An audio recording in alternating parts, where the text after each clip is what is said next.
Ora, antes de mais, muito boa tarde a todos. Quero, em primeiro lugar, agradecer o convite ao professor Dr. António Robal Nunes, o gentil convite que nos foi feito em meu nome e em nome da instituição que venho a representar, a EGAS Ministro Cooperativa de Ensino Superior, e quero também cumprimentar os membros da mesa, os ilustres professor Dr. José João Mendes e professor Dr. João Forado, bem como a minha colega, a doutora Vanessa. Hoje fui desafiado a apresentar um tema que se intitula de periodontite, a influência da inflamação na saúde sistémica, e é um tema que vem no objetivo deste congresso, que é educar para prevenir. E é isso mesmo que eu venho fazer hoje, venho educar para a periodontite, para o que é, como é que se previne e, acima de tudo, como é que podemos acrescentar informações importantes no setting da clínica de hematologia e onde é que se pode associar.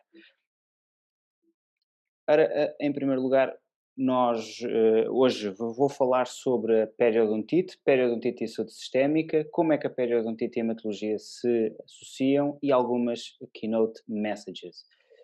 Em primeiro lugar, a periodontite é uma doença inflamatória crónica que é causada por uma desbiose da placa dentária.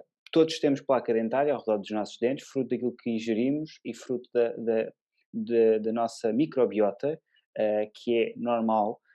Contudo, devido a fatores tanto externos como internos ao próprio indivíduo, esta disbiose, esta alteração da placa, pode tornar-se virulenta. E o facto de tornar-se virulenta faz com que o nosso sistema imunitário tenha uma reação que é considerada na literatura como exacerbada e que tem um comportamento um pouco autoimune. Isto é, há uma destruição dos tecidos do próprio hospedeiro face a esta placa bacteriana que resultam na perda do que nós designamos como o periodonto. Portanto, todos os tecidos que envolvem os dentes, seja gengiva, osso alveolar, cimento e ligamento periodontal. E esta resposta imunitária resultante pode atingir níveis tão severos que ou tem potenciais repercussões sistémicas. Trago esta imagem e peço desculpa, antes de mais, pode chocar algum espectador, mas é muito importante nós compreendermos o que é a periodontite e o que é que leva o que é que a periodontite pode resultar. Ela começa com uma inflamação à vossa esquerda, um estadio inicial, aquilo que nós designamos por gengivite, já com uma bolsa, ou seja, uma destruição óssea a mínima, mas existente, pode evoluir clinicamente, pode ser uma evolução galopante ou uma evolução crónica e pode chegar mesmo à situação à vossa direita, a periodontite severa, onde há uma acumulação extrema de placa com uma inflamação severa, mas a imagem de baixo é uma espécie de uma imagem de esperança, em que é uma situação que de facto tem tratamento. O tratamento esteticamente não é o ideal, mas aquilo que nós fazemos é evitar ou impedir a progressão desta mesma doença. Claro que tem consequências estéticas e funcionais para o paciente, principalmente o alongamento da coroa dos dentes e os espaços que ficam entre estes dentes que estavam previamente ocupados por osso e gengiva. Aquilo que nós fazemos na clínica é isto mesmo, nós vamos sondar as zonas em redor do dente à procura desta mesma destruição periodontal quando o caso se justifica de ser sondado. Não são todos os casos em que se efetua. Contudo, deve-se fazer este tipo de avaliação de uma forma regular, de forma a termos o tal comportamento preventivo.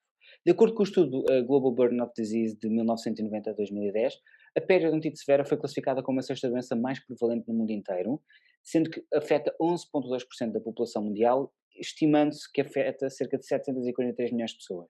Estima-se também que nos Estados Unidos a periodontite é uma das causas para um problema socioeconómico muito grave, com um responsável por uma perda de cerca de 474 milhões de dólares anuais. E o seu impacto, de facto, aumentou desde 1990 a 2010. Reforço que, tendo em conta a situação que vivemos atualmente, com as crises que temos vivido, é expectável que a doença periodontal e a periodontite aumente drasticamente. Algumas perguntas que nós deixamos e como é que nós podemos acrescentar algo na consulta de hematologia, como é que um hematologista consegue identificar de acordo com o que o seu paciente possa referir. E nós trazemos estas três perguntas muito importantes. É importante nós perguntarmos ao paciente se tem sangrado das suas gengivas, se acorda com sangue na almofada por causa da boca, ao acordar, e tem algum ou alguns dentes a mexer-se ou com mobilidade. A resposta positiva a uma destas três perguntas são sempre sinal de que algo não está bem na gengiva do paciente.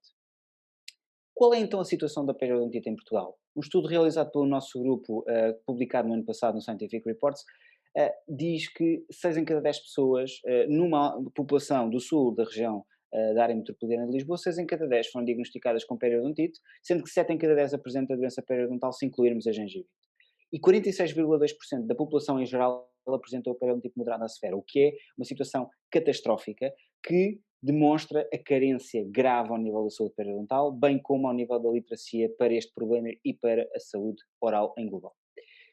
Na população adulta, os fatores que afetam mais são o número de dentes em falta, diabetes mellitus, a higiene entre os dentes e o stress, são fatores que levam a um maior risco desta doença e também que afetam mais a qualidade de vida relacionada com a saúde oral e afeta 4 em cada 10 adultos. Já na população idosa, afeta 8 em cada 10, sendo que o fator idade é um fator fundamental.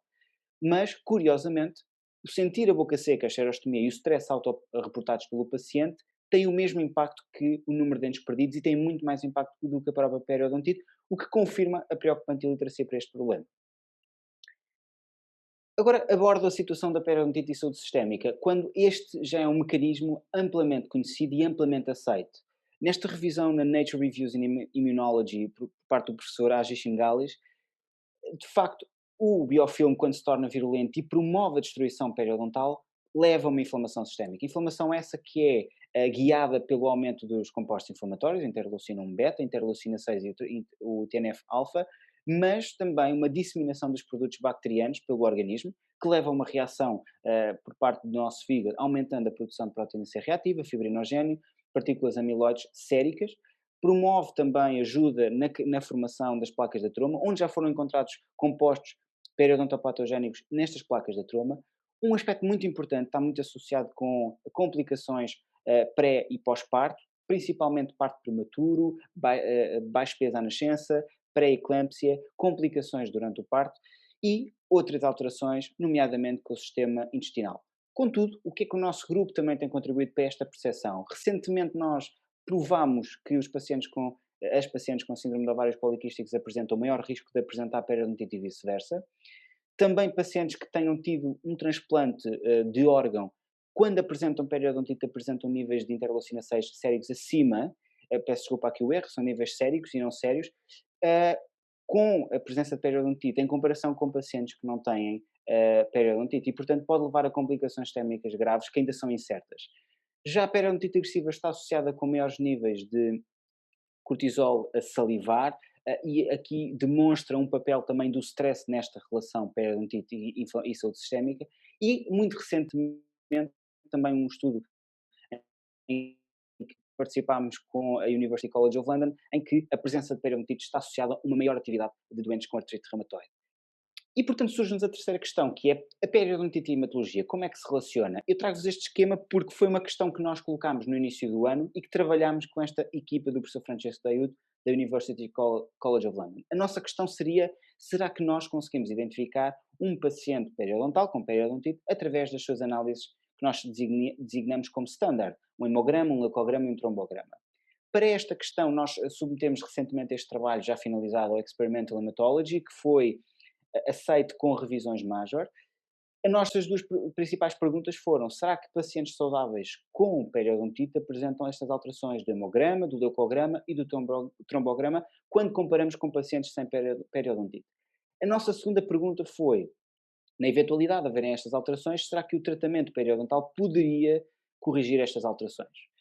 Ora, de 6.107 publicações, nós conseguimos incluir 37 estudos de caso-controle e 8 estudos de intervenção, e os nossos resultados são bastante interessantes. Ora, ao nível do painel do leucograma, de facto a periodontite como infecção leva ao aumento de leucócitos, quando comparado com pacientes sem periodontite, ao nível de 0,9 10 elevado a 9 por litro. Já na subanálise dos leucócitos em especial, observamos que são os neutrófilos que estão aumentados e vai totalmente de acordo com a literatura que existe. Por outro lado, ao nível do hemograma, verificamos um ligeiro nível anémico, isto é, os pacientes com periodontite, independentemente de serem periodontite crónica ou agressiva, isto é, uma progressão mais lenta ou mais rápida, apresentam valores ligeiramente compatíveis com uma redução do hemograma. Já a velocidade de sedimentação eritrocitária, vulgarmente também associada à inflamação sistémica, estava aumentada, o que também vai totalmente ao encontro da literatura, mas pela primeira vez, este é o primeiro estudo que o comprova. Ao nível do trombograma não conseguimos encontrar qualquer tipo de associação, embora alguma literatura o já tivesse relatado.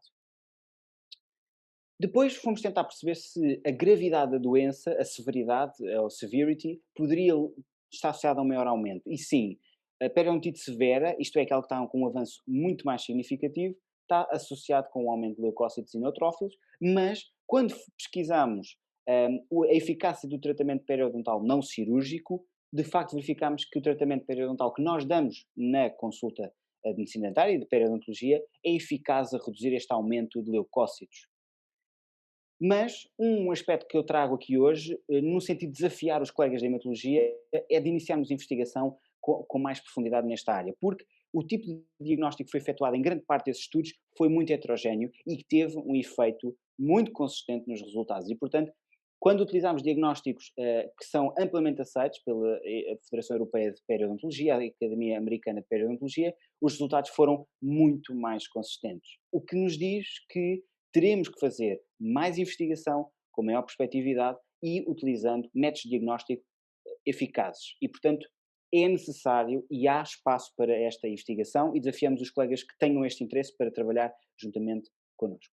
Portanto, à primeira pergunta, sim, a periodontite provoca alterações hematológicas ao nível do leucograma e do hemograma, e sim, esta alteração pode ter, portanto, esta é uma dúvida que temos, um efeito grave ao nível sistémico. Ora, o aumento de periodontite já foi de periodontite e que leva ao aumento desta concentração de leucócitos já foi associado principalmente em doentes cardiovasculares, em doentes diabéticos, com eventos como infarto do miocárdio, com um acidente vascular cerebral ou em diabéticos com alterações micro e macrovasculares.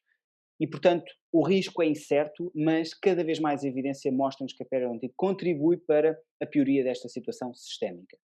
A segunda questão, sim, o tratamento periodontal mitiga este efeito, ou seja, na eventualidade de algum paciente se apresentar com um aumento incerto, que portanto não se sabe, não há explicação clínica para o aumento dos leucócitos, sim, nós temos capacidade para ajudar a contribuir na redução destes leucócitos. Contudo, a pergunta mantém-se, será que conseguimos ou não aumentar estes valores, a redução do hematócrito, da hemoglobina, do número de eritrócitos? A questão é incerta, porque são necessários ensaios clínicos randomizados para responder a esta questão. A segunda questão é qual é que é o mecanismo biológico associado. E aquilo que suspeitamos é que poderá haver uma anemia devido a uma situação inflamatória sistémica. Quais são as limitações deste trabalho? É a heterogeneidade que observamos nos estudos, o que nos leva a desafiar os colegas mais uma vez. É necessário fazer estudos de prospectividade e ensaios clínicos randomizados para comprovar a consistência destes resultados, mas reforço, este estudo é uma enorme novidade na literatura, é a primeira vez que se faz algo do género. Finalmente trago estas três keynotes já a fazer a ponte para a segunda apresentação e para as questões que iremos debater daqui a pouco, que é a identificação precoce da periodontite é de facto fundamental e a sua existência pode ter repercussões nos valores hematológicos que por vezes são muito difíceis de explicarmos quando desconhecemos que esta doença existe, muito porque nós não temos tendência, nós quando falo nós, muitas especialidades não têm tendência para olhar para o sorriso da pessoa e para a inflamação gengival.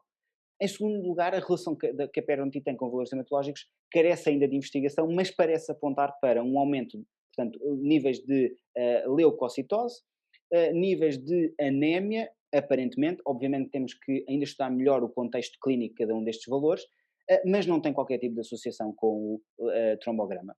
E finalmente, a periodontite de facto está associada com um estado de inflamação sistémica e o seu tratamento é eficaz a mitigar o efeito nesta inflamação sistémica, pelo que aconselhamos sempre um encaminhamento adequado para o médico dentista e, portanto, reforçamos a multidisciplinariedade no controle destes pacientes.